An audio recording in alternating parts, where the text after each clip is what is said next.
টকে সকলকে আমন্ত্রণ। জাকের আলী অনেক ফিনিশিং রোলের জন্য তিনি প্রস্তুত আছেন। ন্যাশনাল টিমে সেটার এক্সিকিউশনটা ভালো করেছেন, গেল বিপিএলে ফিনিশিং রোলটা ভালো প্লে করেছেন। বাট প্রবলেমের জায়গাটা হচ্ছে যখন হোল্ডিং রোলটা তাকে প্লে করতে হয়, যখন একটু আগে তিনি ব্যাটিং করতে নামেন। গেল বিপিএলে যেটা ঘটেছে তা হচ্ছে জাকের আলী অনেক কুমিল্লা ভিক্টোরিয়ান্সের সেট আপটাই এরকম যে সবাই শুরু থেকে একটা মোমেন্টাম ক্যারি করে গেছে, তাকে ব্যাটিং করতে হয়েছে 16 থেকে 20 নাম্বার ওভার বা ওই পার্টিকুলার সময়টা, এবং তিনি ফিনিশিং রোলটা বেশ ভালো মতো দিয়েছেন।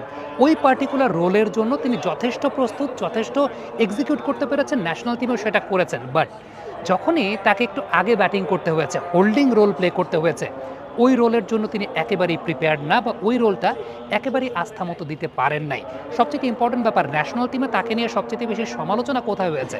ন্যাশনাল টিমের সেট আপটা এরকম হয়েছে যে খুব কম সময়ের মধ্যে 5-6টা উইকেট বা 7টা উইকেট চলে যাচ্ছে, এবং উইদিন 10 ওভার্স, এবং ওই সময়টাই কিন্তু আলটিমেটলি যখন তিনি ব্যাটিং করতে নামছেন, হোল্ডিং রোলটা প্লে করতে পারছেন। আমরা একটু পরিসংখ্যানের আলোকে চিন্তা করি, 6 নম্বর থেকে 15 নম্বর ওভারের মধ্যে যখন জাকের আলী অনেক ব্যাটিং করেছেন, এই সময়টাতে ইন্টারন্যাশনাল টি-20-তে তার স্ট্রাইক রেটটা মাত্র 99.4। আবার ঘরোয়া টি-20 বা স্বীকৃত টি-20-তে তার স্ট্রাইক রেটটা 100.7। এবার পার্থক্যটা একটু আপনাদেরকে বোঝাই। যখন তিনি 16 থেকে 20 নম্বর ওভারে ব্যাটিং করছেন, ইন্টারন্যাশনাল টি-20-তে তার স্ট্রাইক রেটটা 154.2, এবং বিপিএলে তার স্ট্রাইক রেটটা 172.3। মানে কোথায় 99 আর 100 আর কোথায় 172, আপনি পার্থক্যের জায়গাটি কিন্তু এখানে বুঝবেন। সো ফ্যাক্ট হচ্ছে জাকের আলী অনেককে ফিনিশিং রোল ব্যতীত অন্য কোনো জায়গাতে আপনি আসলে টি-20 ক্রিকেটে ব্যবহার করতে পারবেন না। এখন এটা কেন হয়, এটার ব্যাখ্যাটাও আমি দিয়ে দিই। সেটা হচ্ছে জাকের আলী অনেক এমন একজন ব্যাটার, হয় ডিফেন্স করবেন, না হয় তিনি বড় শট খেলবেন। ইন বিটুইন, মাঝখানে সিঙ্গেল নেয়াটা, ইনিংসটাকে বিল্ড আপ করা, ওই রোলটার জন্য এখন পর্যন্ত তিনি প্রিপেয়ার্ড হতে পারেন নাই। সো এখন পর্যন্ত যেহেতু তিনি প্রিপেয়ার্ড হতে পারেন নাই, টিম ম্যানেজমেন্ট তাকে কোথায় ব্যবহার করবেন সেটা একটা খুব ইম্পর্টেন্ট ব্যাপার। ন্যাশনাল টিমে যে প্রবলেমটা হয়, team management lower down the অর্ডারই ব্যাটিং করায় বা ব্যবহার করায়, কিন্তু সমস্যা হচ্ছে আগে 5-7টা উইকেট পড়ে যায়।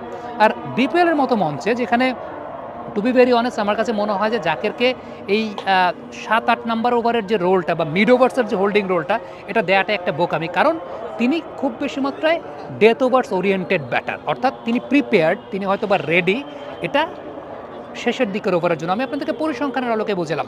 এখন আপনি বলতে পারেন যে এটা কেমন ব্যাটসম্যান যে শেষের দিকে পারে, মাঝ ওভার পারে না। দেখেন আন্দ্রে রাসেল, আপনি যদি তার ক্যারিয়ারটা একটু লক্ষ্য করে দেখেন, এই 2024-25 বাদে আন্দ্রে রাসেল তার ক্যারিয়ারে যখনই 5 থেকে 12 নম্বর বা 14 নম্বর ওভারের মধ্যে ব্যাট করতে নেমেছেন, তার ব্যাটিং গড়টা মাত্র 6.5 আন্দ্রে রাসেলের এত বছরের ক্যারিয়ারে। সো আলটিমেটলি একটা ব্যাটারের নেচার, ব্যাটারের টাইপ। সো যে টাইপের ব্যাটার, তাকে সেই টাইপের পজিশন অনুযায়ী ব্যাটিং করতে দেওয়া উচিত। এই জায়গাটাই মনে হয় আমাদের এখানে বিপিএলের মঞ্চ, যদি জাকের ওপরের দিকে ব্যাটিং করতে চান, তাহলে তাকে ওই স্কিলটা অর্জন করতে হবে যে আপনি সিঙ্গেলসও নেবেন, ইনিংসটাকে বিল্ড করবেন। কারণ জাকেরের ক্ষেত্রে ব্যাপার আসলে দুইটা, হয় তিনি ডিফেন্ড করবেন, না হয় তিনি বড় শট খেলবেন। টেস্ট ম্যাচ ক্রিকেটে সফল হন ঠিক এই এক্সিকিউশনটা করে, যে আলটিমেটলি টেস্ট ম্যাচ ক্রিকেটে যেহেতু সিঙ্গেল নেওয়ার প্রেশার নাই, হয় ডিফেন্ড করেন, না হয় বড় শট খেলেন। এখন আর ওয়ানডে বা টি-20-র ক্ষেত্রে আসলে তিনি শেষের দিকের ফিনিশিং রোলের player, not for mid ওভার্স to hold the game. So পার্থক্যের জায়গাটা আসলে এইখানেই। কমেন্ট বক্সে আপনাদের মন্তব্য, মতামত জানতে চাই।